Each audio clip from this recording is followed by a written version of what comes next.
We're going to begin with the recitation of the Quran, just to remind us about Allah subhanahu wa ta'ala's words, and that's how we're going to be starting this event, inshallah. I will be reciting some ayat, or some verses from chapter number 31, Surah Luqman.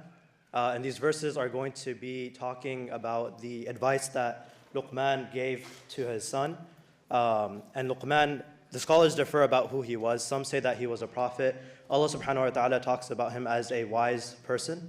So inshallah, I will begin with the Arabic and then translate it in English. أعوذ بالله من الشيطان الرجيم بسم الله الرحمن الرحيم ولقد آتينا لقمان الحكمة أن اشكر لله ومن يشكر فإنما يشكر لنفسه ومن كفر فإن الله غني حميد وإذ قال لقمان لابنه وهو يعظه يا بني لا تشرك بالله يا بني لا تشرك بالله إن الشرك لظلم عظيم ووصينا الإنسان بوالديه حملته أمه وهنا على وهن وفصاله في عامين أن اشكر لي ولوالديك إلي المصير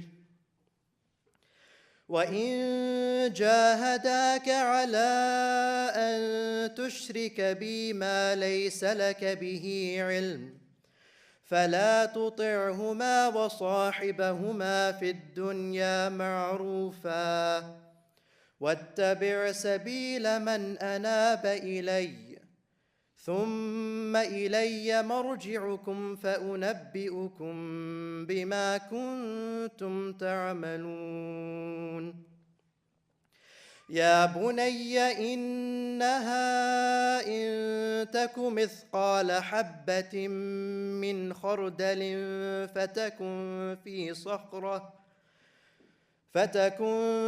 في صخرة أو في السماوات أو في الأرض يأت بها الله إن الله لطيف خبير يا بني أقم الصلاة وأمر بالمعروف وانه عن المنكر واصبر على ما أصابك إن ذلك من عزم الأمور ولا تصعر خدك للناس ولا تمش في الأرض مرحا إن الله لا يحب كل مختال فخور واقصد في مشيك واغضض من صوتك إن أنكر الأصوات لصوت الحمير.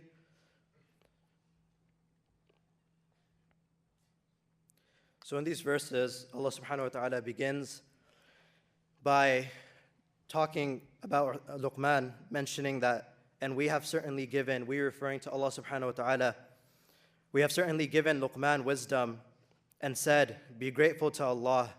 And whoever is grateful for the benefit of himself. And whoever denies Allah's favor, then indeed Allah is free of need and praiseworthy.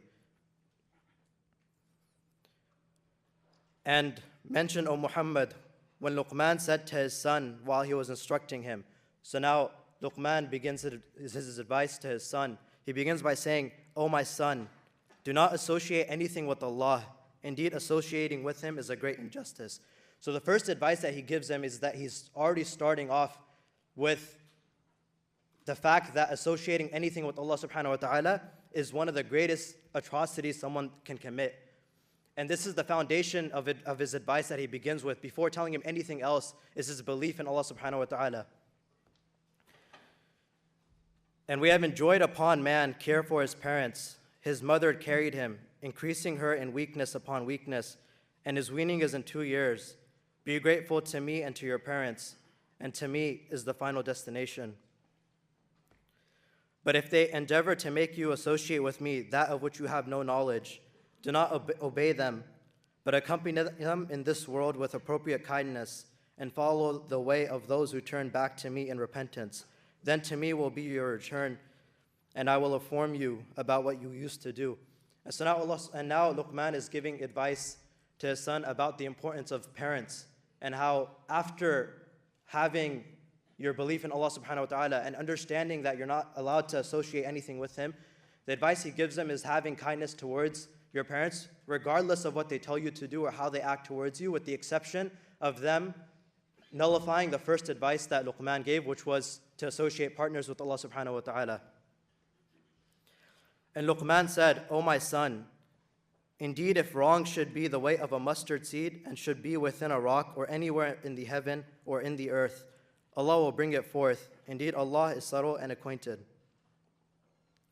O my son, establish prayer, enjoin what is right, forbid what is wrong, and be patient over what befalls you. Indeed, all that is of the matters requiring determination. So now he's giving his son the importance of our prayer that we have 5 times a day, and that we need to establish and make sure that we're keeping up with our daily prayers. And the importance of when you see something that is good, that you encourage that good and that you enjoin and be part of that good, and that when you see something evil, you do everything in your power to stop what that evil action is. And do not turn your cheek in contempt toward people, and do not walk through the earth exultantly. Indeed, Allah does not like everyone self-deluded and boastful, essentially warning his son from being arrogant and acting like he is something, when in reality all we are the slaves of Allah subhanahu wa ta'ala. And be moderate in your pace and lower your voice. Indeed, the most disagreeable of sounds is the voice of donkeys. And indeed, Allah subhanahu wa ta'ala has spoken the truth. Assalamu alaikum wa rahmatullahi wa barakatuh.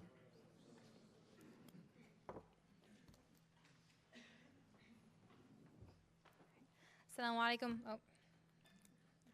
Assalamu alaikum, everyone. Jazakallah khair for coming, everyone. Thank you so much for coming. We really appreciate it. Welcome to the UC Davis Muslim Student Association's very first debate. And we are very excited to be holding it today. And we're very honored that you all took the time on a weekday to come out and listen to this beautiful debate. We're extremely excited to be hosting these 2 amazing debaters who are very kind, very knowledgeable, and have spared their time in the middle of the week to come and speak to us. And with that, they're going to be debating the concept of the existence of God. And before I give them a proper, well-due introduction, I will be passing off the microphone to Ali Dawa, who will be talking about salam.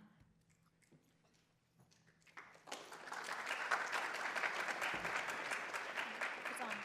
And just also speak into it. Okay, Assalamu alaikum wa rahmatullahi wa barakatuh. Before I start, I want to praise Allah subhanahu wa ta'ala, the most merciful, the most just. All praises, glory and gratitude belong to him for everything that we do. Salam stands for sharing affection, love and mercy.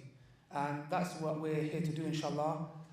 Specific at the time of age that we live, where hate is being spread by the label given freedom of speech. And this sometimes comes at the cost of innocent people dying. And we saw that at Christchurch. We saw that in London, where we're from, innocent people getting killed, Muslim or non-Muslim. And we want to put an end to this. And one of our objectives is to deconstruct false narratives and reconstruct purer minds. And that's our main objective.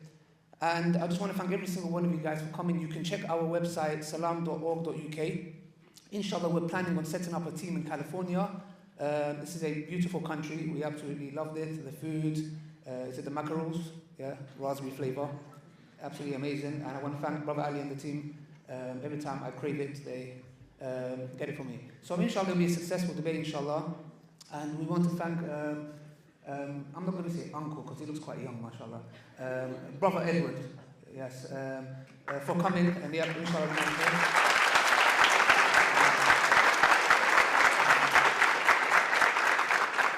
And Muhammad Hijab as well, want to thank him, and we want to thank our teachers who have supported us along the way, inshallah. Inshallah, it will be a successful debate, and all praises belong to Allah subhanahu wa ta'ala. Thank you for listening. Assalamu alaikum wa rahmatullahi wa barakatuh.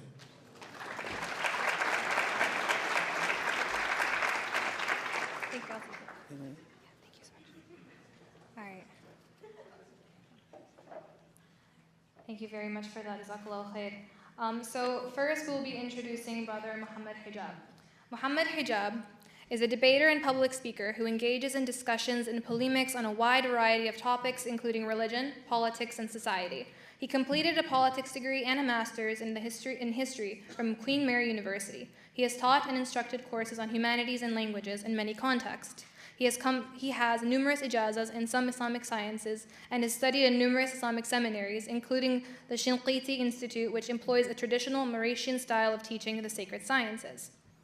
Edward, Eddie, Tabash is a constitutional lawyer in the Los Angeles area. He graduated from UCLA in 1973, magna cum laude, with a bachelor's degree in political science. He graduated from Loyola Law School of Los Angeles in 1973. He is the son of an Orthodox rabbi from Lithuania and an Auschwitz surviving mother from Hungary.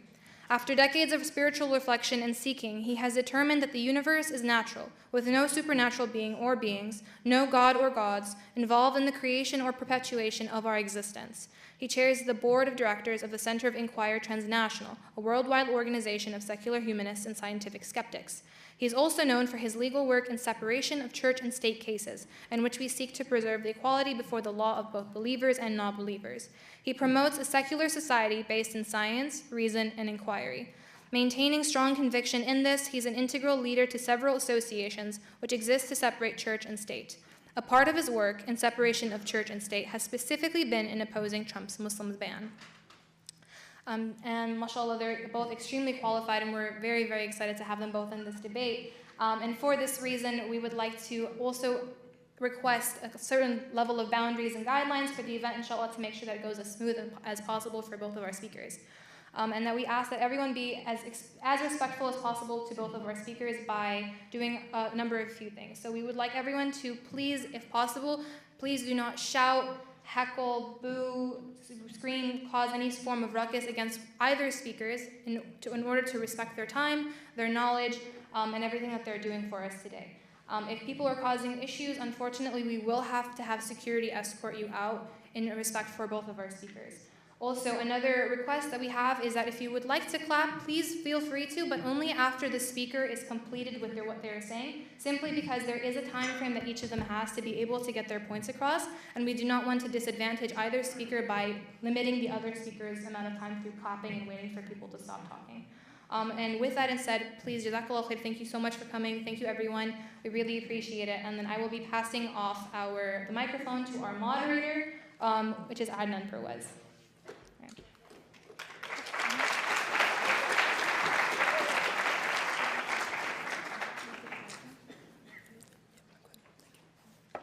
Hello, everyone. Thank you for joining us. As Hasna mentioned, I will be moderating the debate. We will start off with opening statements. Each speaker will have 20 minutes to give theirs, and we will begin with Brother Muhammad Hijab.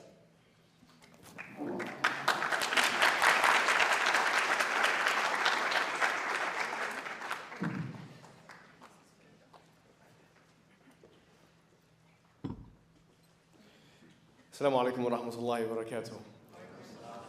First of all, I want to thank every single one of you for coming down here. I want to thank the university, and of course, I want to thank Eddie Tabash, who's a really prolific, formidable opponent, and a very experienced atheist opponent for many years. And so I'm very happy that all of you are here today. To proceed, there's no doubt that there is existence. There is no doubt that there is existence. Existence is divided into two things: possible existence and necessary existence. Possible existence is existence that otherwise doesn't need to exist. And it's existence that could be arranged in any other way. It's existence which is dependent. For example, I'm wearing a blue blazer. This is a possible existence. It doesn't have to exist. It could be arranged in another way. And it's dependent upon materials that were created, used to create it. Necessary existence, on the other hand, is existence which couldn't be any other way. Existence which could not be any other way is independent, self-sufficient, and could not be out of existence. Now, the main argument today is this. There cannot be a world with only possible existences. That is the main argument. There cannot be a world with only possible existences. Why? Because if there was only possible existences, I'm going to be using the board a little bit. If there's only possible existences, you would have dependent things depending upon other dependent things. Now this can be reasoned metaphysically, ontologically, and cosmologically. For example, if we have a mathematical set, it's like a series, yes? And you have things within that. Dependent 1, dependent 2, dependent 3. If this series existed by itself, it would require something outside of it, an independent thing, in order for that series to exist. Now, what if we say if this is an infinite series? It's not really a good sign, but let's say if it was an infinite series. We'll get to that in what follows. Now, let's use a cosmological example. We have a tree. There's very beautiful trees here, by the way, in California. Like a cherry tree. I saw a cherry tree. Very beautiful. That tree requires the sun to photosynthesize in order to exist. I think it's fair to say if the tree didn't exist, or if the sun didn't exist, the tree would not exist. It's fair to say this, yes? So long as the sun is required, or so long as the tree exists, the sun will exist. Even if that was for an infinite amount of time. Now the sun itself is part of its own order. And it's part of its own set. Now it requires other things in order to exist. At the end of this, what is required, once again, is an independent thing. This independent thing can only be one. Wait a minute. Why is that? Because if there was more than one necessary existence, it wouldn't be a necessary existence, because it could be conceived that it can be arranged in another way. And you can't have two things which are independent, because which one is dependent on which? Therefore, whether you conceptualize this ontologically, cosmologically, on materialism, dualism, idealism, you must conclude that what is required in order for any existence to exist is an independent thing. That is one. That is always in existence. Why? Because if it wasn't in existence, if it could be conceived that this thing is not in existence, it wouldn't be necessary. So it has to be eternal.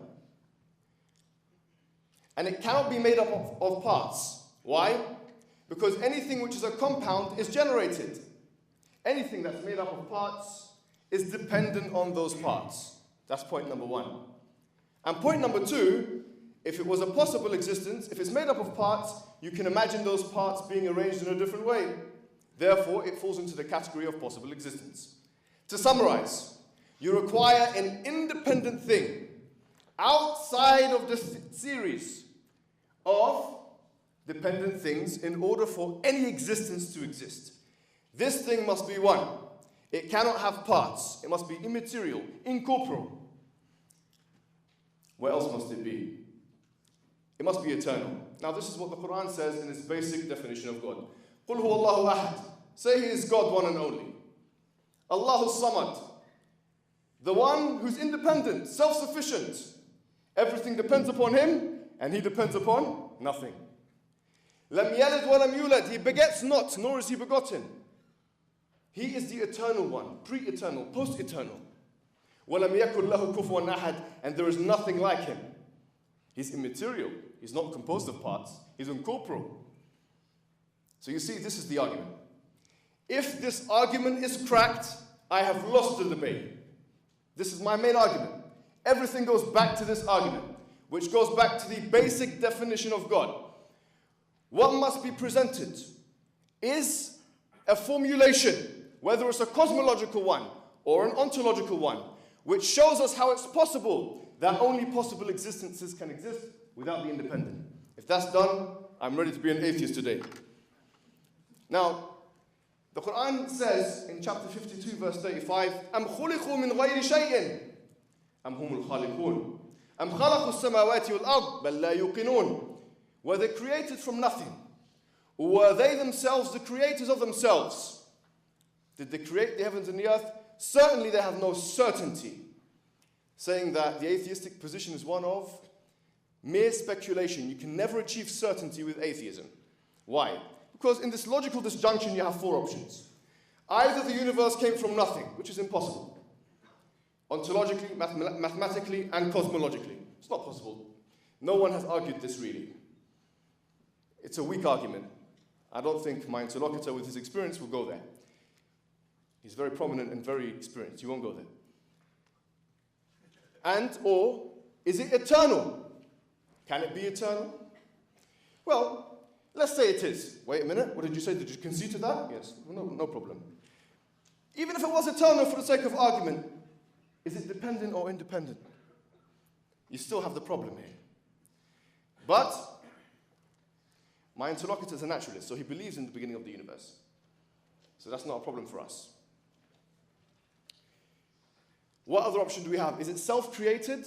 Like my friend Hamza Zulsus says, is it possible for something to exist and not exist at the same time? He gives the example of a mother giving birth to herself. Is that possible? No, it's not possible. Come on. It's not possible.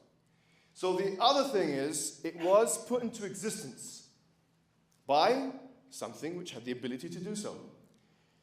Now, the question is, what are the attributes of that thing which had the ability to put the universe into existence? How do we reason this? By inference, we say, well, if it had the ability to put the universe into existence, it must have power, because that is required for that kind of thing.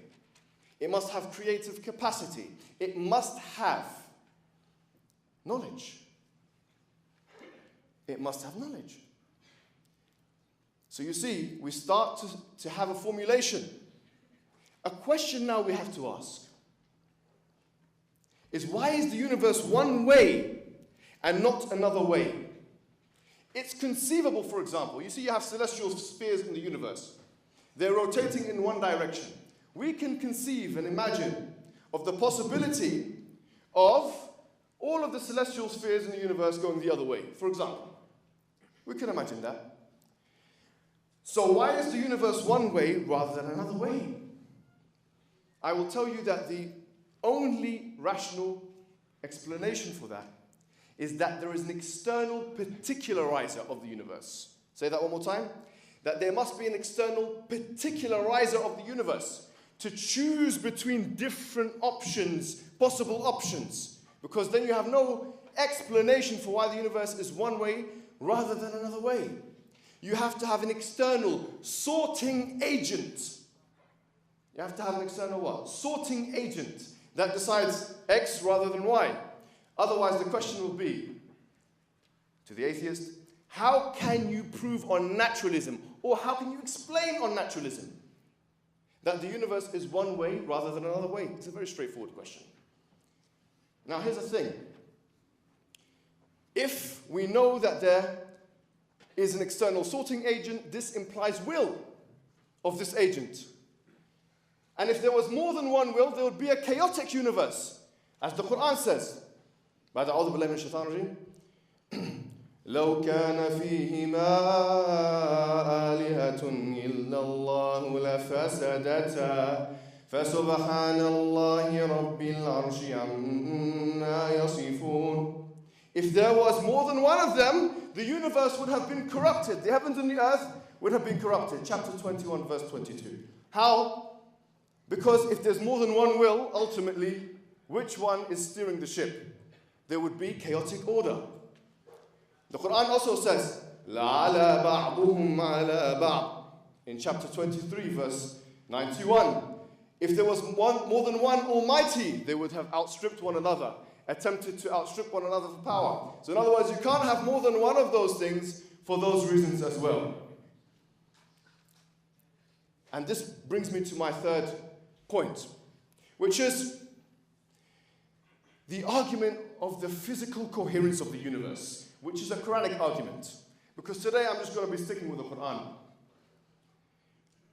The Quran says الذي خلق 7 سماوات طباقا ما ترى في خلق الرحمن من تفاوت فارجع البصر هل ترى من فطور ثم ارجع البصر كرتين ينقلب إليك البصر خاسئا وهو حسير. That, chapter 67, verse 3. Look at the universe. Look up in the sky. Look at the sky. Look at the coherence of the universe. Do you see any inconsistencies? Look again. The Quran says, wait a minute. Look again.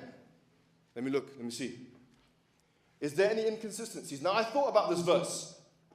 And this verse is telling us that there is a uniformity of nature, a consistency of nature, a coherence of nature.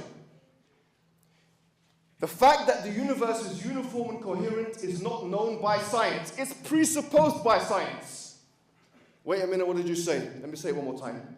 If you look, for example, at any introductory guide to the scientific method, like Hugh Gao, he wrote the illustrated guide to the scientific method. He said that the fact that you have rationalizable actors that can see the universe and see its consistency means that there's a presupposition of science. And what is that presupposition? That science is uniform. That the universe is uniform. It's rationalizable. Albert Einstein said in his letters to Solvin, he said the most incomprehensible thing about the universe is that it is comprehensible. So I'm not making a fine-tuning argument today because we've heard enough of that. Every atheist and every non-atheist has heard this fine-tuning argument. What's this fine-tuning argument? The argument is, look at the constants of nature. Yes? You have these constants which are in a Goldilocks zone of life-permitting range. If they were any way this way or that way, they would not, the universe would not exist, and life would not be possible in the universe. Like Martin Rees wrote just 6 numbers, and he says n, which is capital N, a number, talking about, you know, the natural forces. He says it's a billion, billion, billion, billion. And had any zeros been taken away, yes, then that would have been, the universe would have been completely different. E is another letter that he talks about, the conversion of hydrogen into helium. He says that this conversion is 0.007. Had it been 0.006 or 0.008, we would not exist. This is exactly what he writes. It's not what I'm writing. I'm not a cosmologist. Right? It's what he writes. That's an argument from probability. That's an interesting argument. I think the interesting thing is that many people, theists and non-atheists, accept the fine-tuning of the universe. Stephen Hawking accepted it. Richard Dawkins accepted it. So it's not really an area of controversy. My argument is about the uniformity of nature, the coherence of nature, which is presupposed by the universe, by the scientific method. The question is, therefore, on naturalism, how can you account for the coherence of the universe?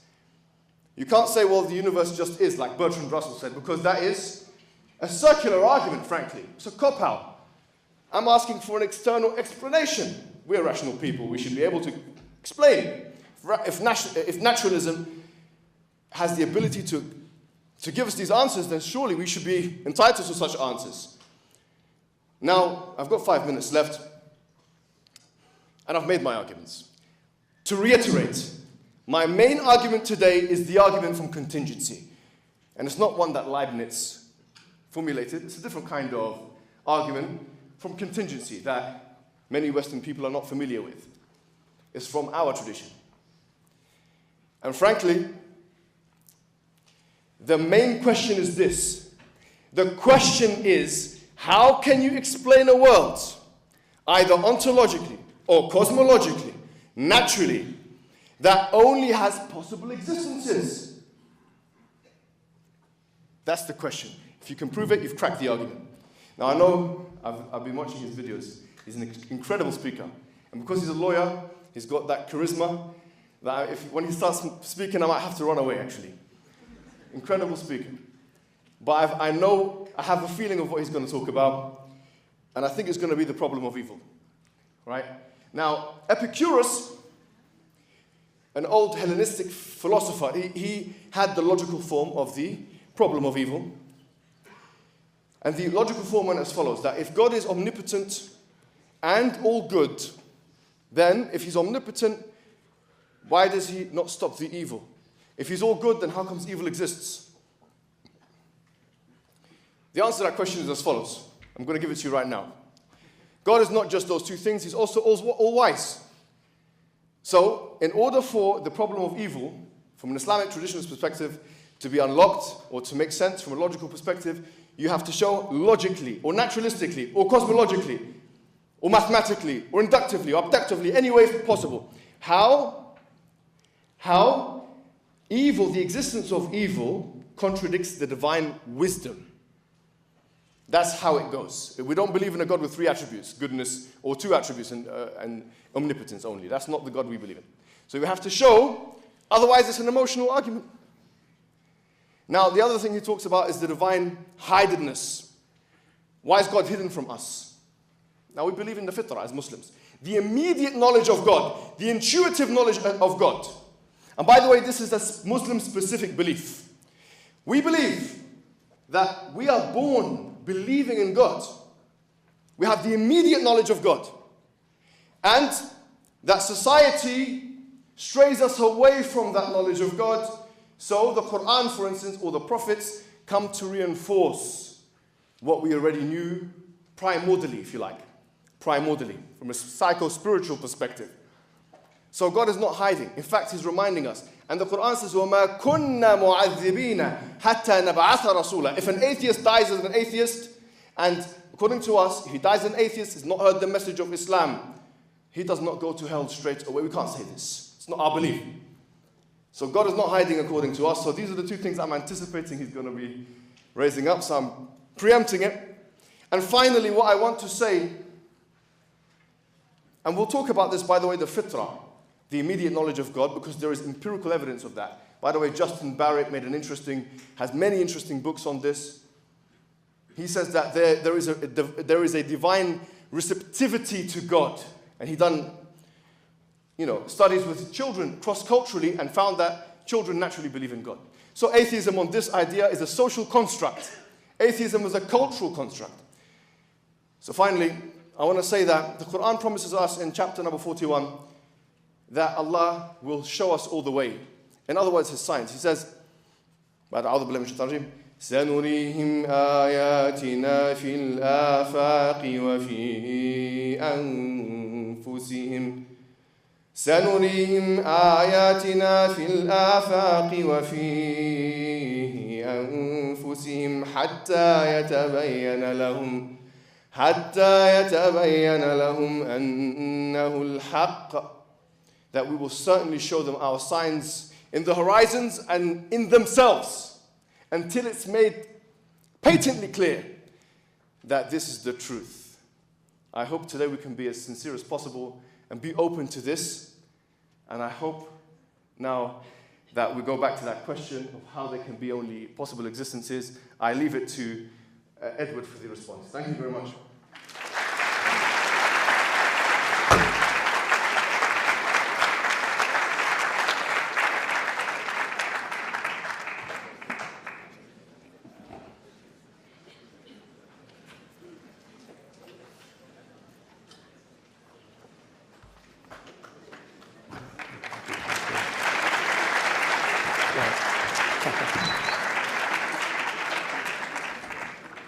Is there some other mic I'm supposed to be? Okay. Good evening, everybody. I want to thank the Muslim Student Association for putting on this debate, and I want to thank Mohammed for debating me. I will respond to his arguments in my rebuttal, but I will now present my positive arguments for why it is more likely than not that the evidence in our physical universe clearly makes it so that a supernatural, conscious, personal being that is an all-good, all-knowing, and all-powerful deity, the standard issue God of Judaism, Christianity, and Islam, does not exist. Argument one, the argument that from the way our world operates, it is much more likely that there is nothing beyond the physical. The evidence shows that it is much more likely that the universe is not impacted by any invisible realms or by intentional actions by immaterial beings. The history of scientific discovery has shown that whenever we attributed phenomena to paranormal creatures or gods, further examination showed such beings did not cause what was happening. We learned that lightning is not caused by an angry god or gods, diseases are not caused by evil spirits and by germs, and demonic possession has nothing to do with mental illness. As humanity has gone forward, natural explanations have always evicted previously believed supernatural ones. It has never been the other way around. There's no verifiable evidence of anything supernatural, which there should be if the supernatural existed. Since we have no background information of supernatural beings or events, there is a very low prior probability of them. This means that, for instance, if we were to use Bayes' probability theory, we would be predicting only natural explanations for phenomena. Though we have never seen a quark, we know that the category of subatomic particles do exist. Evidence for the existence of quarks has been steadily increasing. One indication of the soundness of the quark model is its success in predicting the outcome of high-energy collisions of an electron and positron. There are no such equivalent empirically verifiable indications of God's existence. So we cannot infer the supernatural from a mere observation of the natural. Number two, the argument from the non-occurrence of miracles. Claims of miracles have the initial problem of bearing witness against themselves, since by their very content they are violations of the laws of nature that are not supposed to be violated. All the supposed miracles that are claimed to verify God's intervention in human affairs allegedly took place in a pre-scientific era. Why don't we moderns have the same opportunity to observe these miracles today? No verifiable events in today's world correspond to the types of miracles that monotheistic religions claim happened in ancient times. Thus, the probability that a miracle happened, regardless of which religion makes the claim, will always be lower than the probability that a miracle has not occurred. Number three, the argument from the dependence of conscious minds on a physical body and brain. There is overwhelming evidence that conscious thought and awareness cannot occur without a functioning physical brain with operative cortical neurons and synapses. Believing in a disembodied superintelligence and in life after death creates a serious dilemma. If even Alzheimer's disease can destroy conscious awareness, how can that very same conscious awareness survive the destruction of the entire body and brain at death? This would entail believing that if certain portions of our physical brains are damaged, we lose the awareness contained in those portions. But if you destroy the entire brain by death, your awareness will somehow reappear fully intact in some immaterial form. Highly unlikely. If consciousness could survive independently of the brain, diseases, brain injuries, and anesthetics would not eclipse consciousness like they do. Since the evidence shows there is no conscious self-awareness or thought without a functional brain with operative cortical neurons and synapses, we cannot be expected to believe in any God that is supposed to have a disembodied thinking mind. Number four, the argument from evolution. Though many theists believe in evolution because of its sloppiness and trial and error features, evolution by natural selection is more likely if there is no God. More than 99% of all species that have ever existed are now extinct. This is wasteful. We have useless components in our bodies that indeed do more harm than good, like the appendix, known to most of us only when it's about to burst. Evolution by natural selection is established by the weight of the evidence. For instance, there is a 100% match of DNA sequences in the pseudogene region of beta globin that is proof that humans and gorillas had a common ancestor. Number five, as Muhammad predicted in his prophetic wisdom, the argument from evil, the evidential argument from evil. God can make whatever he wants happen and prevent anything he doesn't want from occurring. So why are there holocausts, extremely dangerous and violent people, horrible diseases, extreme poverty, and destructive natural disasters? If we humans need discipline, we could benefit from a military-style training camp, not a concentration camp. There was no benefit for my mother's having been in Auschwitz. Another example, malaria is a terrible disease. There's a gene, though, that provides an effective defense against malaria. It works by destroying any red corpuscles that have been occupied by any of the types of parasitic protozoans that cause malaria. But if one has inherited this gene from both parents, it also causes sickle cell anemia. Why did God have to set it up this way or allow it to work this way?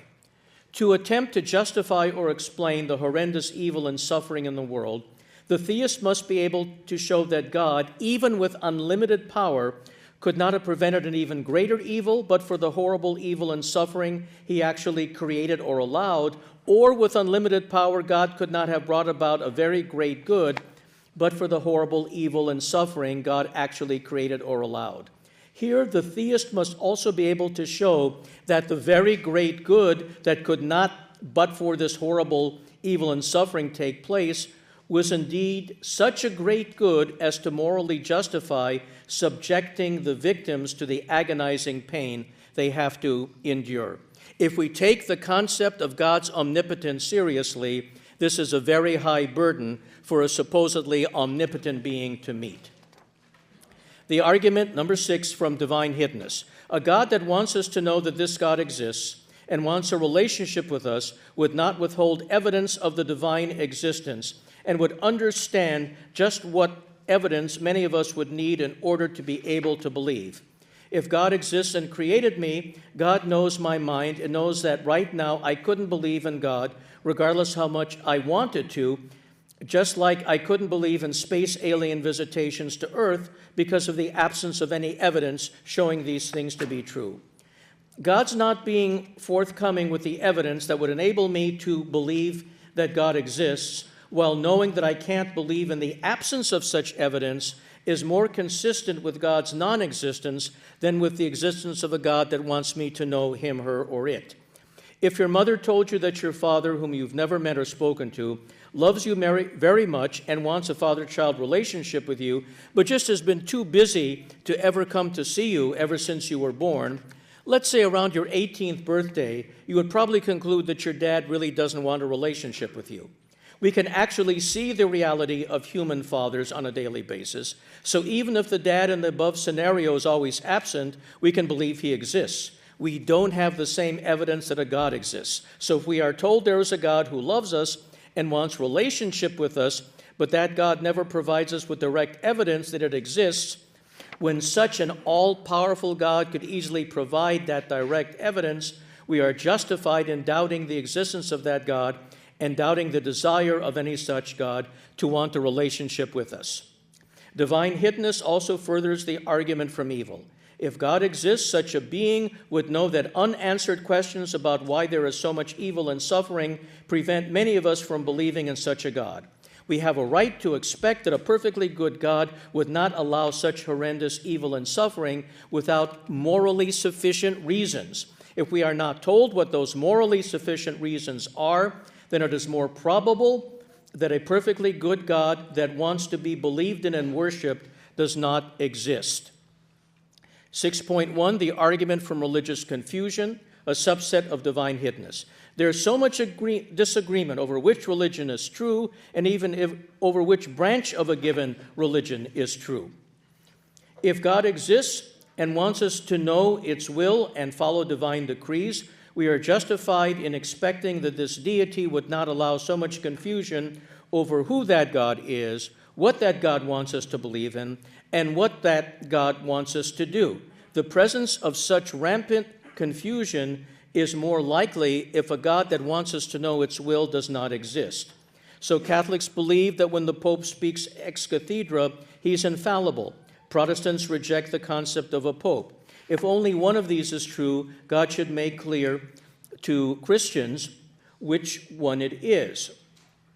Sunni and Shiite Muslims began to disagree over whether Muhammad's successor should be chosen by qualifications alone or need to have a direct bloodline to Muhammad. Shiites believe that the 12th Imam in the 10th century was taken into hiding by God in a process called occultation and will return at the end of time in a full messianic capacity to facilitate the final and full understanding of the Quran and the Prophet's message. Sunnis do not accept this. Now, even though the Sunnis and Shiites share the Quran, they have different versions of the Hadith, which are very important to Islamic interpretation of the deeds and traditions of the Prophet. So if one of these is true and the other is false, God should make clear to Muslims which one it is. Now, the other, also derived from divine hiddenness, argument from unreliable revelations and translations, from defects and errors in the Bible and the Quran. If God exists, we are justified in expecting that this God will provide us with a reliable revelation. If there are problems with the revelation, then it's more consistent with a God that is not perfect. Both the Bible and Quran talk clearly about male dominion over women. Genesis 3:16 says, "And thy desire shall be to thy husband, and he shall rule over thee." Surah 4:34, Pickthall says, "Men are in charge of women because Allah hath made the one of them excel the other." Well, we modern humans have learned that there is no reason for men to be in charge of women because women are the intellectual and moral equals of men. So this itself shows that both the Bible and the Quran are incorrect insofar as they vest the man with more power over the woman than the woman is vested over the man. Also, both the Bible and the Quran talk about hell eternally for those who don't believe in the religion each revelation is promoting. Well, they can't both be true. It can't be true that you'll go to hell forever if you are not a Christian, and you'll go to hell forever if you're not a Muslim. So if in fact there is a God that bases our eternity on whether we choose Christianity or Islam, then that God should tell us which one and not let us make the honest and sincere mistake of picking the wrong one and falling through the trap door into eternal horror. So the very fact that God doesn't make this clear to us and give us a clear choice is more consistent with there not being a God that wants us to find the truth. Now, also, if Islam is true, those of us who do not speak Arabic and those of us who can't read the Quran in its original should be given a clear, unambiguous translation, which is the functional equivalent of Arabic, or God should have revealed the Quran in every major language. Mohammed Pickthall was one of the most prominent translators of the Quran into English in the 20th century, and in his translator's foreword, it's a direct quote, "The Quran cannot be translated. Every effort has been made to choose befitting language, but the result is not the glorious Quran. It can never take the place of the Quran in Arabic. But then, if God wants me to be a Muslim, God should provide me with the proper translation so I don't make any errors." Now, another argument from divine hiddenness, a subset, is the argument for moral confusion. So many people acting in good faith, even members of the same religion, disagree about what is right and what is wrong in a bewildering variety of situations. Both the Bible and the Quran condemn gay sex, but most of us know gay couples, and our reason and experience tell us that same-sex relationships are no worse than heterosexual relationships, just like our reason and experience tell us there's no reason for men to be in charge of women or rule over women, as opposed to women being in charge of men and ruling over men. So if either or both the Quran and the Bible were infallibly true and inerrant, they wouldn't say these things.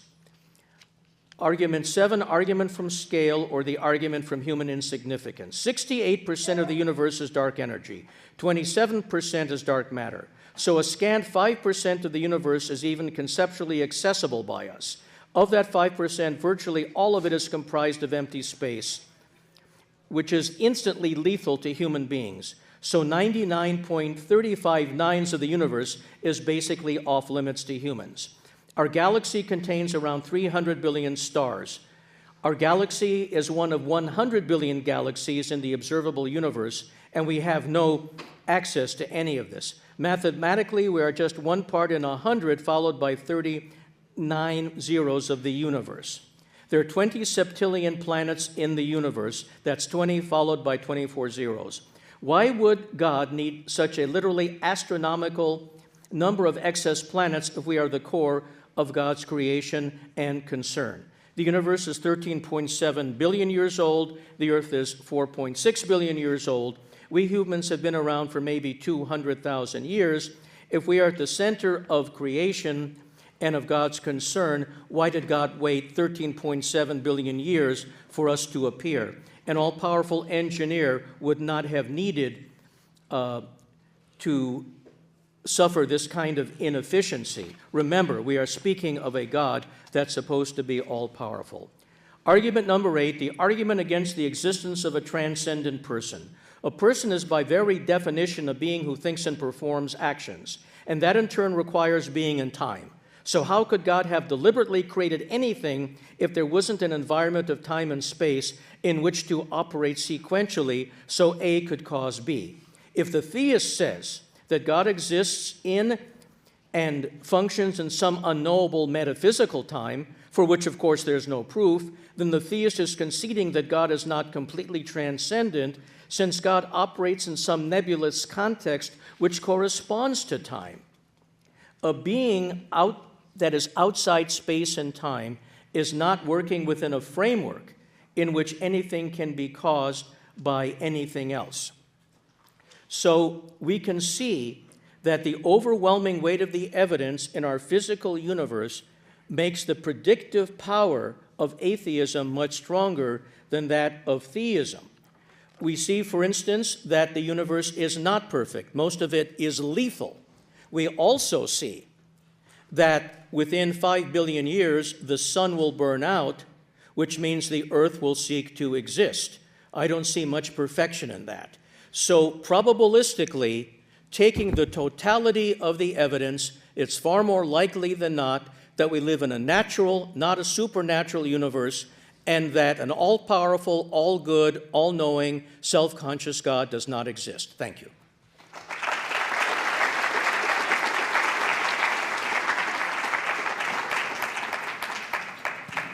Thank you so much for both of our speakers. The next section will be the rebuttal section.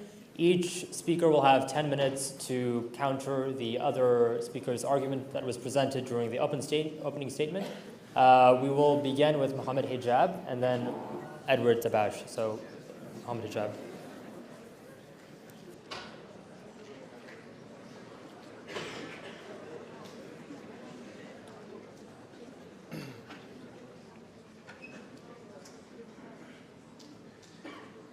I'll begin when everyone is quiet.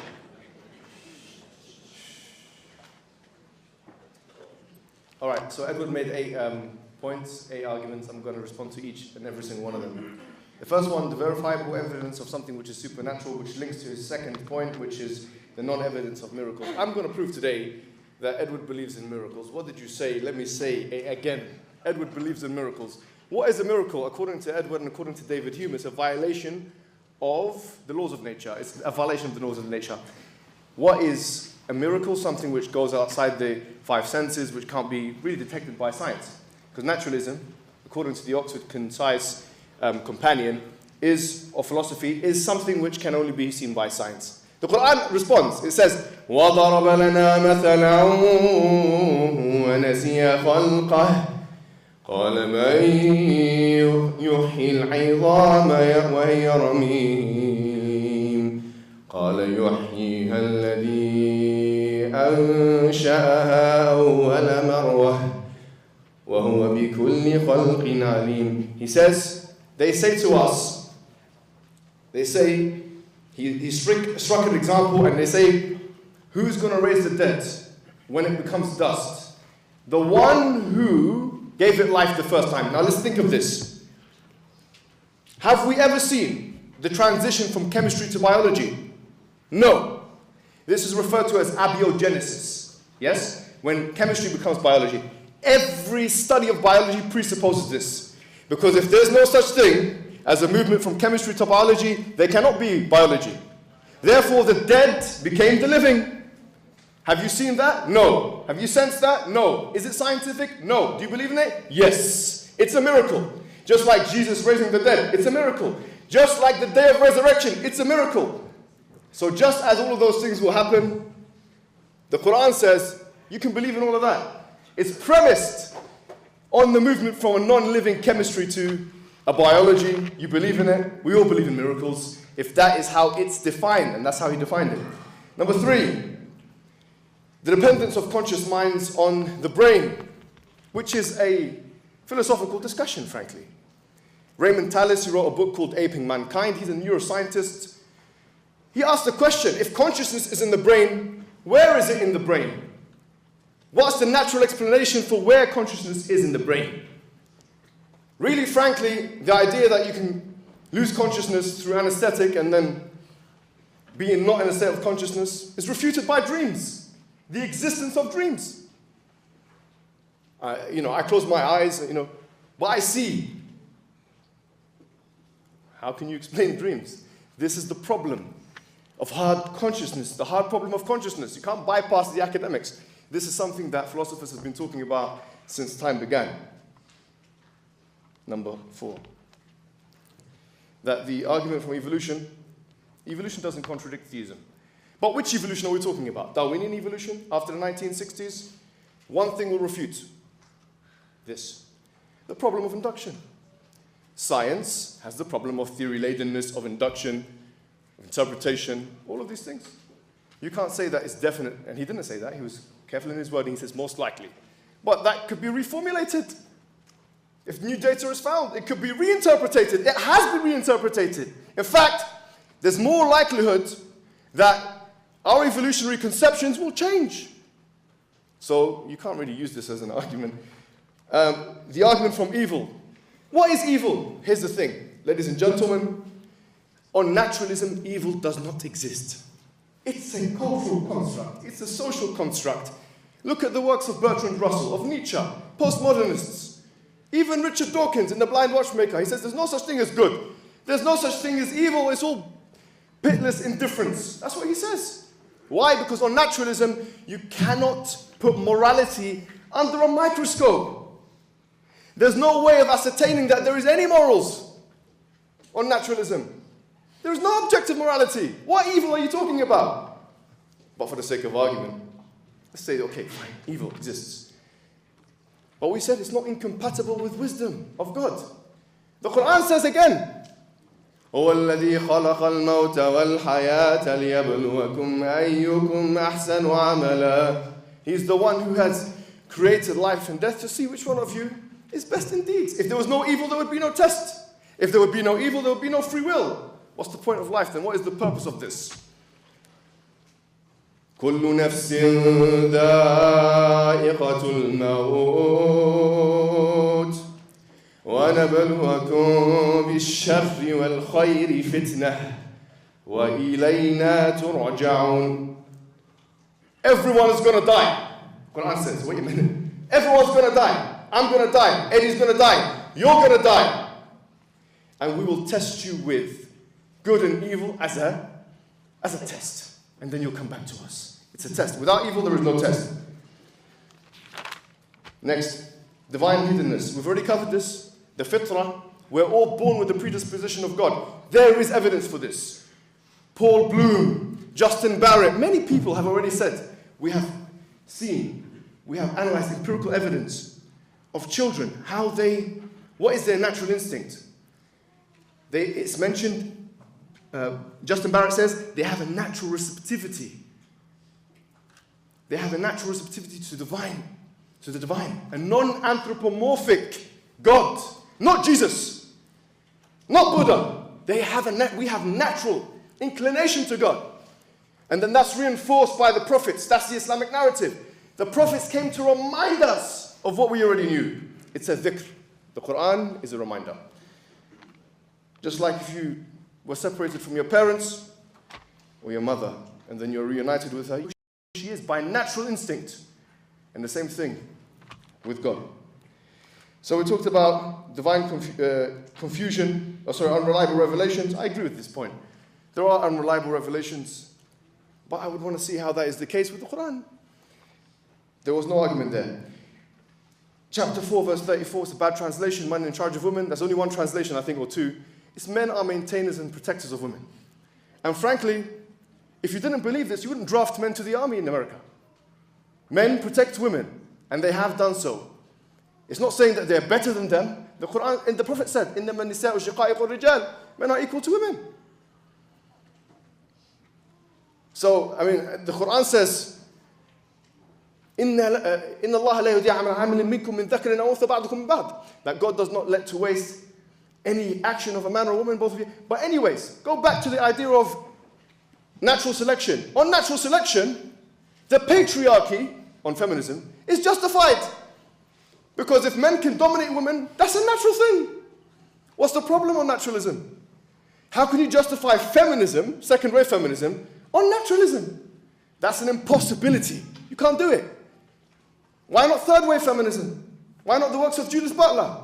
Why not queer theory? Why not LGBT? Why it has to be second-wave, equal, the Eurocentric understanding of equality? How is that naturalistic? I'd want to see how he mechanistically shows us that. Hell, eternity, well, both of us can't be, Muslims and Christians can't be both right. You're right about that. But that doesn't solve any issue, doesn't create any problem. The translation problem, only one way to understand the language. There's a translation problem with mathematics. Is mathematics false, therefore? It's a language. If a translatable thing, it becomes false because of its content, and it has to be translated, then mathematics is false. Moral confusion. I mean, yes, there's moral confusion, but just because there's controversy of something, it doesn't make it false. That's a fallacy. Argument from scale. He says 99.9% of the universe is not hospitable to human life. He's made the fine-tuning argument for me. And we're in the 0.01. So what is the possibility of that for real? I agree with you. A transcendent person. He defines person in a certain way. He says, well, God controls time and space. Simple as that. I mean, it's not really an argument. And I think, I've got a minute left. Have I got 1 minute left? Well. You know. Here's the thing, guys. Don't be swayed by the red herring. The red herring is a moral red herring. The Quran says this about men. Look, here's the thing. On naturalism, no one is born equal. Yes? Why? Because actually liberalism is an outgrowth of something which is called the state of nature. It's a fictitious mythological construct which John Locke and Thomas Hobbes wrote in their books. It's not scientific. We came out of the state of nature and we became what? We became connected socially, contractually into the state. So the whole of liberalism and human rights, by extension, is a myth. It's a liberal myth. Show me on naturalism how liberalism is true. How we're all born equal. In fact, I'm tall, you know, you're average height. We're all different. On naturalism, we're all different. Thank you very much.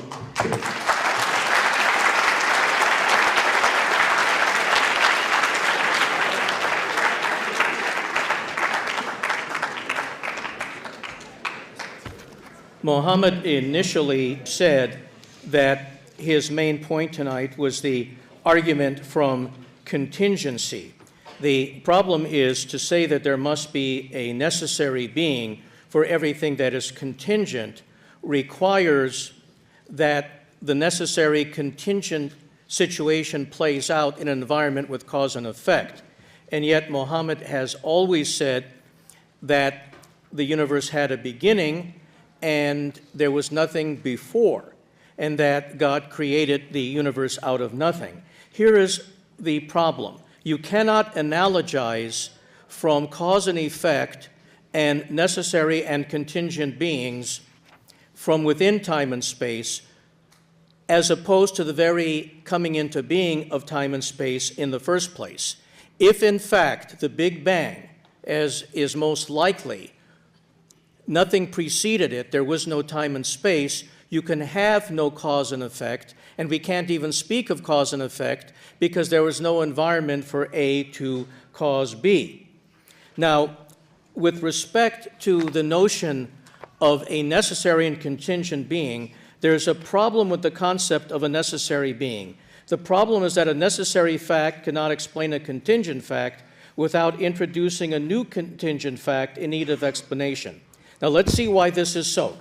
If a necessary fact cannot explain a contingent fact except by entailing it, because any fact entailed by a necessary fact must itself be necessary. However, the necessary fact does not entail the contingent fact, then the explanatory connection it has to the contingent fact must be a contingent one, which introduces a new contingent fact in need of explanation. And if the defender of the argument replies that this new contingent fact can also explain by the necessary fact, then the same reasoning will apply, introducing yet another new contingent fact in need of explanation, and so ad infinitum.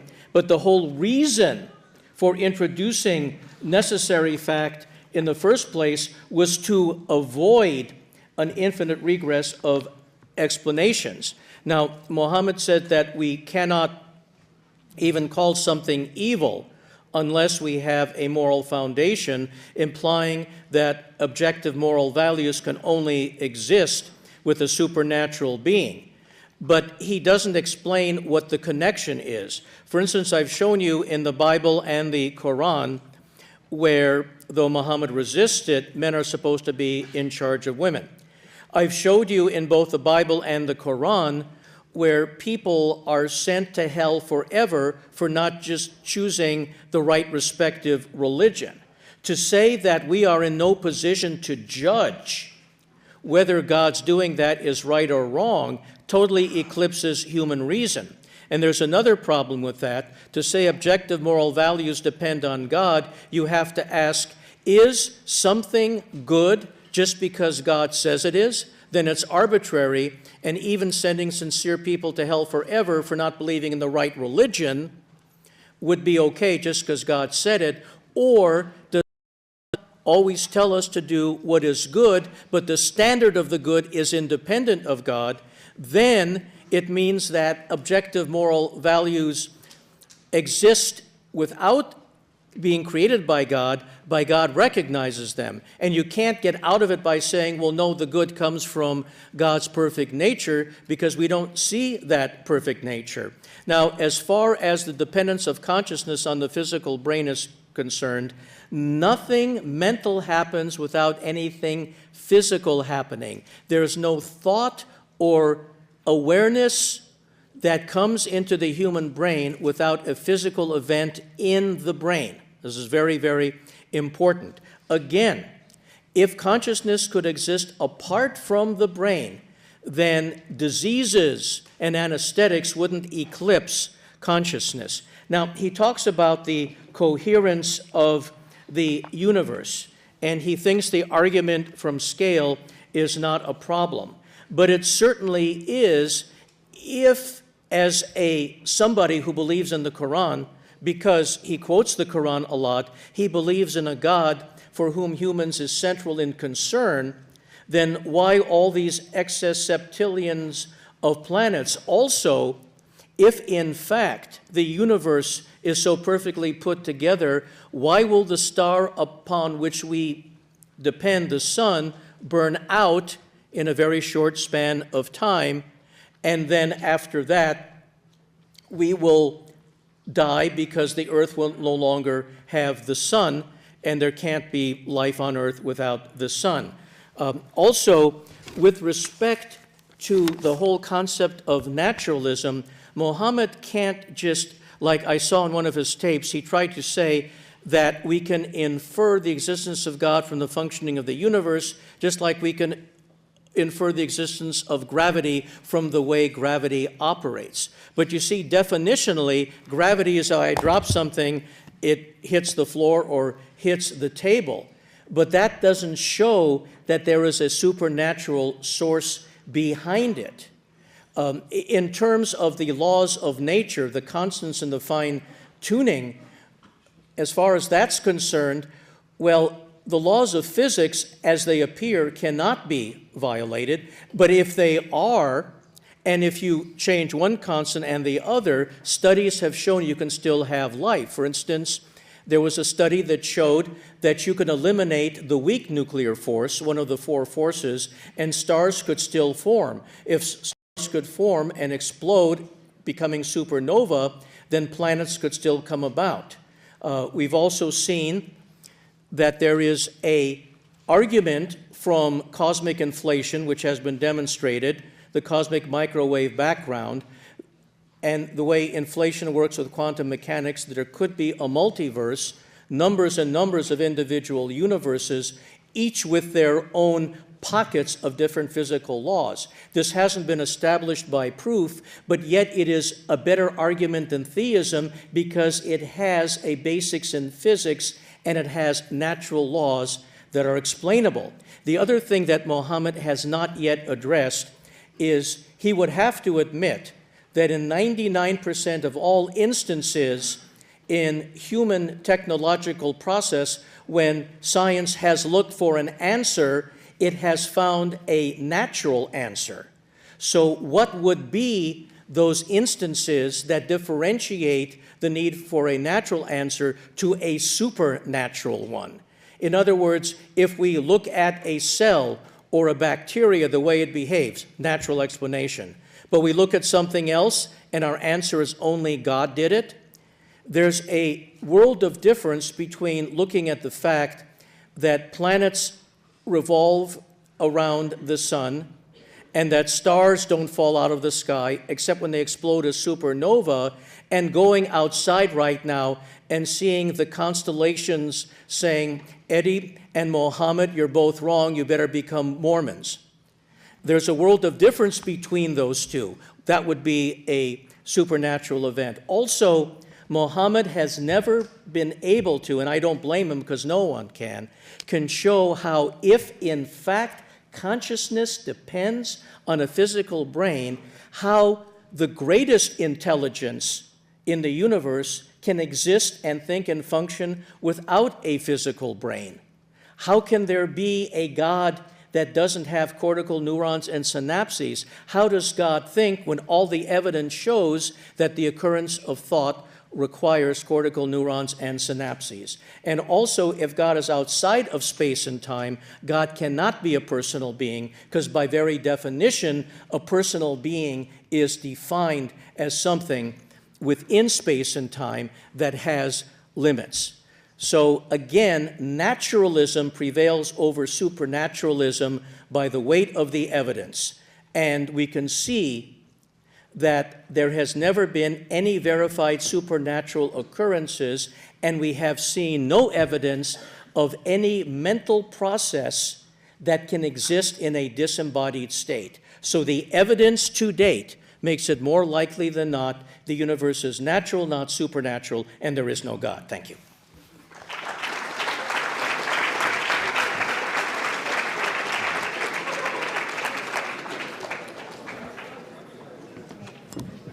Thank you very much to both of the debaters, both Brother Muhammad Hijab and Edward Tabash. So the next session would be the question and answer between them both. However, just because of the timing and because Maghrib